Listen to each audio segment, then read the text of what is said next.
Welcome back, my little subscribers. Today, I just want to have a little conversational video detailing the experience I had with one of Leica's forgotten systems, the TL system.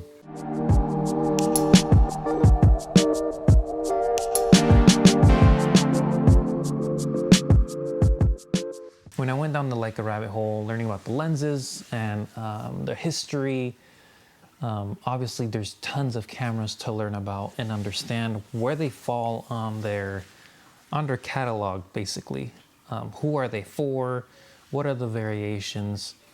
And as of now, they just focus on full frame, and they still have left alive their very compact camera series. So compact as in micro four thirds and smaller, but nothing in between.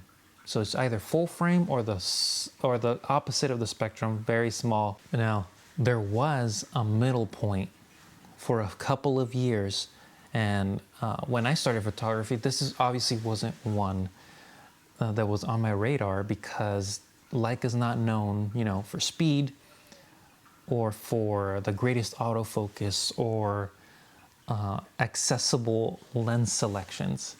But as I learned about it a little late, I guess, in the game, I found out that they did have the APS-C line called the T, the TL, the TL2. There were some point and shoot styles called the X, X2, and so on. But in my journey learning about Leica, I went in and actually bought a TL2. Now, this is the model that was released along with the CL. Very similar cameras in the sense that they have the same sensor, 24 megapixel APS-C. They have the L mount, which is now what Leica's focusing on in terms of interchangeable lenses through their full frame L mount alliance. But I saw the opportunity to try a Leica camera, and for some people, the smaller censored ones aren't Leica cameras because they share so much in common with Panasonic Lumix cameras. But this one was made specifically just for Leica. I mean, Lumix and Panasonic never had an APS-C camera. So I was really interested in their approach for this one, because they were trying to make basically a compact or more an accessible M camera in the form of an L mount APS-C. So we ended up with the CL, and we ended up with the series of T, TL, TL2. So I saw an opportunity to get a TL2 in black, and man, I was really impressed with the build quality. The touch screen interface was amazing. A very different approach to a camera compared to anything else I had used. And in that sense, I'd say that camera rated very high for me because of that touch screen. It made it feel like you had a phone, but with that upgraded image quality that we're all pursuing in a compact package. Very solidly built camera. One solid piece of aluminum, just beautifully shaped with a handle. It was a joy to hold and use that camera. And then as soon as I turned on the camera for the first time, it was just like an amazing experience. It felt like when you turn on your brand new laptop or your gaming system with the logos and everything coming at you, like, welcome, you're like experiencing this. That's the approach that they took with the Leica TL2. And I really enjoyed it. And at first I was like, let's see. I'll admit, I didn't do full research. It was more of, what's the experience like? Let's see what the hype is, at least with the APS-C range, because, the full frames are way up there in price. So with that said, the lens selection, very limited. Just got to put that out there. In terms of L mount, autofocus for APS-C, I mean, it is a discontinued system now. I knew that going into it, but I still wanted to experience it because, just like DSLRs or older mirrorless cameras, even though they're discontinued, there's still life in the camera because the lenses exist, and there's constantly new lenses or third-party manufacturers producing them. So for this example, the TL2, for L mount, the autofocus options are very limited.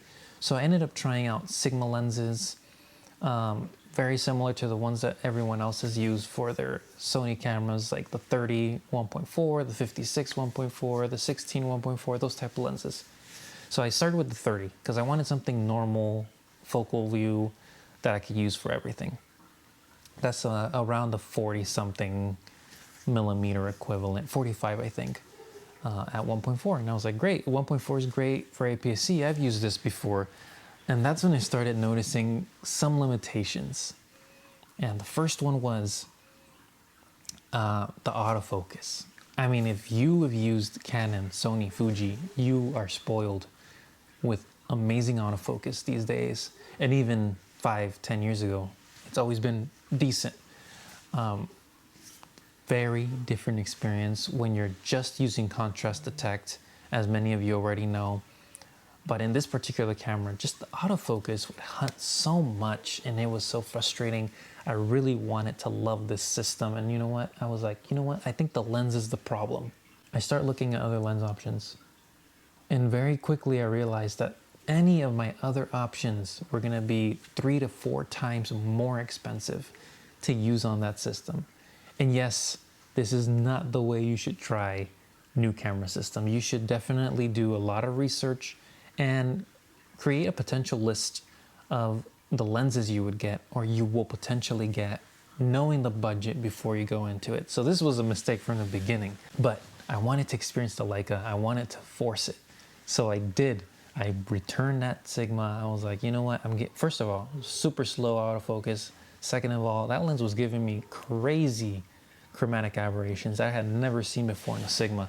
I don't know if it's because of the internal processing or some lack of some filter in the sensor of that camera itself, but I had never seen that much aberration. And I had used a 31.4 on Sony before for the APS-C system.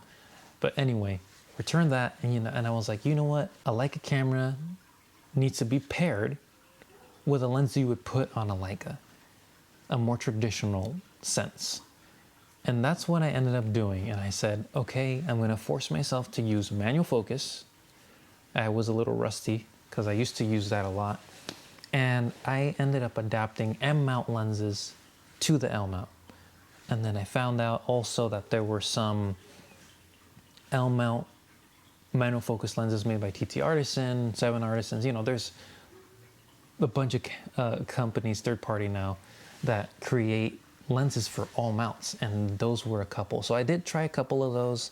That's how I really got into Leica lenses, and I realized very quickly that the investment, as we've always known, is more in the lens, not the camera. The camera is important to facilitate that though. So I'm not saying it was impossible, but for a while I did adapt the Voigtlander 28, the Voigtlander 40, the Leica R50, the M90, all the ones that I've been reviewing on now the A7C with autofocus. I use all of those on the TL2 and just trying to force having that experience. I want to know what it was like to use a Leica camera with Leica lenses or lenses you would use on Leica. So my experience was pretty decent. I'd say manual focusing was okay. Again, this is a camera with no EVF included. So I did force myself to use the large screen. It was okay. I was really compromising a lot. Little by little, as I kept pushing through to force this to work for me, I kept finding limitations that were bothering me. I soon found that the exposure reading in the camera was always off. It was either too bright or too dark, and I wasn't getting an accurate preview of what I was gonna get. That started to bother me. The other thing is, when I was using the zoom in feature to fine-tune manual focusing, I was noticing that I was still missing a lot, and it was really hard to nail the focus. Even with the focus peaking that was included in the system, it just wasn't at the level that a Sony or a Fuji's focus peaking is at to confirm great focus without having to zoom in back and forth so much.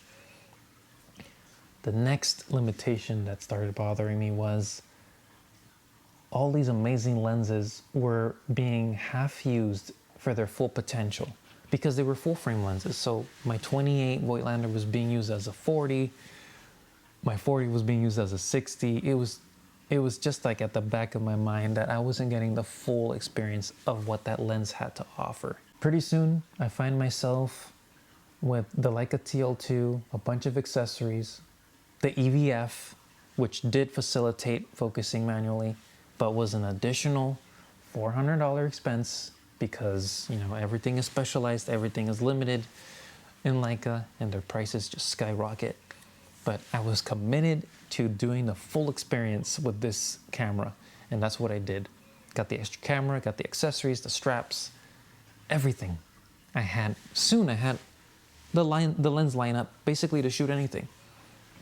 Manually focusing. I had given up on the autofocus because it just wasn't good enough. And then it hit me.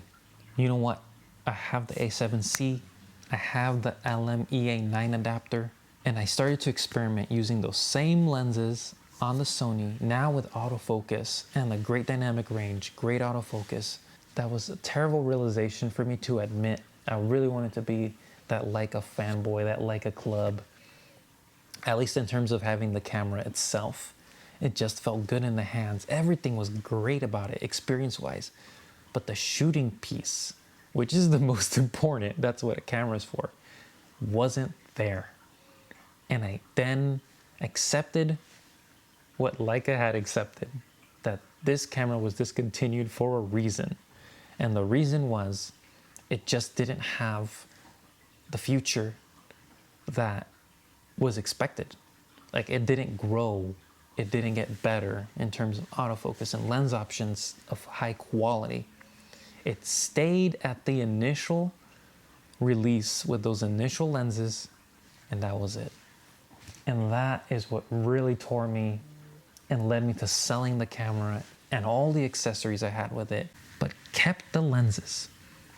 So the reason I'm sharing this with you is because I learned another valuable lesson as a photographer, and that's with me being in this business for several years now, shooting different systems, different lenses, experiencing different styles of shooting with how they integrate their controls, their menus, all of that thing, their color science. Always do your research, plan ahead, and if a system is discontinued, do extra research. The other valuable lesson that I want to share is don't get things just because of the name. This one is a big one for me because I really wanted to love this camera. I really wanted to be like, you know what, this is a keeper. This is also an investment because they don't lose their value as much. It's a classic company. It's not about the reputation for me or the status. To me, it was more of the history. This camera company's just been around for so long. They are historically famous for their lenses and their cameras. They've been in all the war documentation and big events worldwide. Those significant moments in history that were photographed were done with Leicas. I wanted to have a little piece of that. But always do your research, and just because it's a good deal, just because it's the right brand, and the branding and marketing comes across very well, does not mean that it's a good product or it's not a good solution for what you're looking for. So always do your research, always test drive, don't just buy. If you can test something, test it. If you can rent it, especially if it's a big investment, and you will get the maximum benefit that way. You can still experience all these things. So if I had a chance to do it again, I would have rented it. I would have rented, the lenses that I would have used for it, and determine over a week or so if it was worth it. Because as a photographer doing this all the time, as many of you might be, you can tell right away if it's good or not for you, for your uses. And that was the case for me, and I forced it, and I really wanted to be part of this community, this legacy, you know what I mean? But in the end, I did learn a lot, and I appreciate the lenses even more. and I'm using them on my Sony A7C. So if you haven't seen those videos, I'd say, I mean, all the lenses that I basically wanted to use on the Leica ended up being used on the Sony with autofocus. So check those videos out. I've already listed the 50R, the 90M, the Voigtlander 40 rough. I did a brief coverage on that, and the 28. They're just great lenses, great options for getting something a little different from the usual clinical shots and that sort of thing. But yeah, I just wanted to share my experience because I think it could happen with anything and to anybody if you get carried away, you get swayed easily with wanting to experience something, which is fine. It's a learning experience, but also trying to force it. Like you really want to love something and you want to force it to work and it just doesn't because it's not the right tool for the job. It might be the right tool for someone out there who wants to really slow down and really want to, take advantage of the strengths of the camera. I think for me, the color science wasn't great on this TL2. I was strictly shooting black and white, to be honest, and high contrast because I would just get more pleasing images. Started looking more at my Fujis, started looking at more at my Sonys with those same Leica lenses, and I was just getting way better results. So in the end, I learned my lesson, got rid of it, got my money back, but it's not always the case. So takeaway is do your research.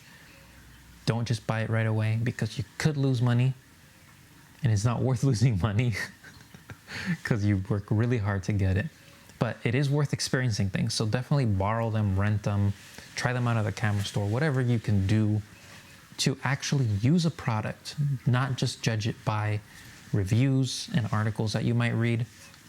Yes, they're useful. I mean, I use them all the time, but nothing beats trying it out yourself, putting it into the situations you would actually use it in, and then making a good decision of whether it's right for you or not. And this applies for any of your camera purchases, lens purchases.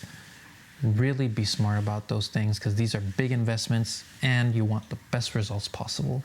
So I hope you enjoyed this video. Just a quick conversation about my experience and the things to learn from it and how you can use it for yourself. Thanks for watching.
you.